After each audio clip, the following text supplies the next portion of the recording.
Hey guys, welcome to the video. Today I'm going to be showing you guys a newer build that you might not have known Rosaria had, and I'm also going to be walking you through on everything else that you might need to know about Rosaria. So the build that we're talking about today, guys, is a DPS build. There's multiple ways you could build Rosaria, but we're going the DPS route here. So we're going to go ahead and jump right into the artifacts. Pale Flame set is the one to go with. You're going to want to go with the 4-piece set. If you're not familiar with this set, basically what happens is the 2-piece set gives you an additional 25% physical damage. The 4-piece set, when an elemental skill hits an opponent, attack is increased by 9% for 7 seconds. This stacks up to 2 times and can be triggered once every 0.3 seconds. Once 2 stacks are reached, the 2 set effect is increased by 100%, giving you a total of 100% physical damage. So this is an extremely good set. You're really going to want to build Rosaria as a physical DPS because that's just mainly what you want to do with her. You do cryo damage, but it's not as important as your physical damage is because that's basically what all of your hits are. So what you're going to want for your substats on your artifacts is energy recharge, crit rate, crit damage, and attack percent.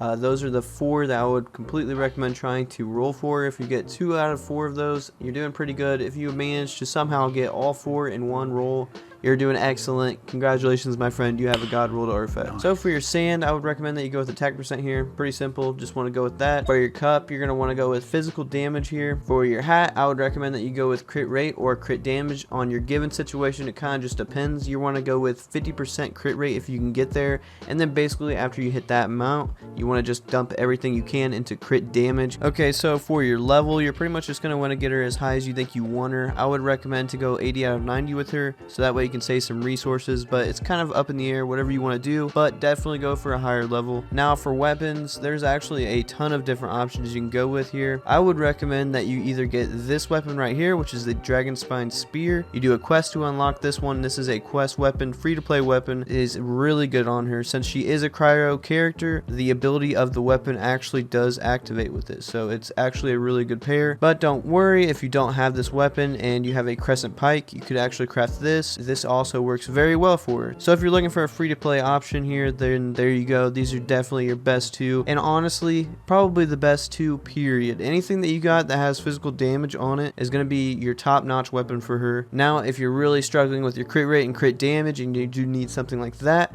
I would recommend going with the Deathmatch or the Black Cliff Pool. Those will definitely help out if your artifacts aren't there yet, you know what I mean, that kind of thing. Now if you don't have any 4-star options at all, I want to go ahead and set you guys up with the White Tassel. You can actually do some damage with this thing because of the ability that it has on here. Increase normal attack damage by 48%, so obviously it speaks for itself. It's really good. So if you don't have any of these 4-star options and you don't have a 5-star, which by the way, I really wouldn't recommend going with the 5-star option here. I think if you have a 5-star, you probably have the Crescent Pike or you have the Dragon Spine, so I'd go with one of those. For Constellations, I would recommend trying to go for the first one. That's going to be your all-time best one for the DPS route. All the other ones are pretty good too. It's not going to hurt to get any of them, but C1 really does make a pretty good difference, but you don't need it. Don't get me wrong, she's still really good without it. For talents, what we're looking at here, basically you're going to want to go with your normal attack first. Then what I would recommend going with is your E and then your ultimate, mainly because you're going to be using your E all the time for your artifacts, so you want to kind of level that up, but eventually do try to get all of them pretty high level. If you want to crown it, that's up to you if you think she's worth that for you. So yeah, that's basically how you build Rosaria. I just wanted to go ahead and jump back, a little recap here. You want the Pale Flame set. For your sands, you're going to want attack percent. For your cup, physical damage. And then for your hat piece, crit rate if you need it, or crit damage. So I'm going to go ahead and show you guys a little showcase at the end of this video. I really do appreciate you guys sticking through all the way to the end. It means a lot more than you know. If this video did help you in the slightest bit, please think about dropping a like on my video or subscribing to the channel. I really do appreciate it. It helps a ton. Till next time, guys, this has been Max. Take her easy, guys. Peace. As you wish, me. To ashes!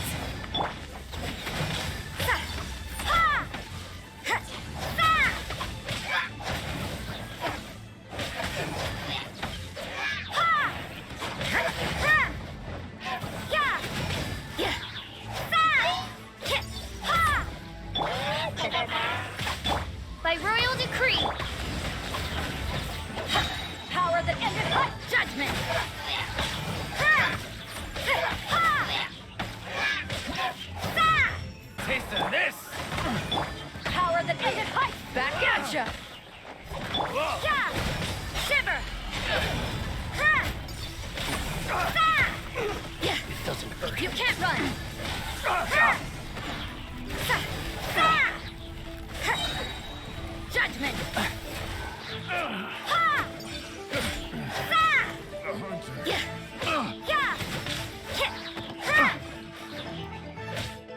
You can't run! I can't carry. Ha! Ugh.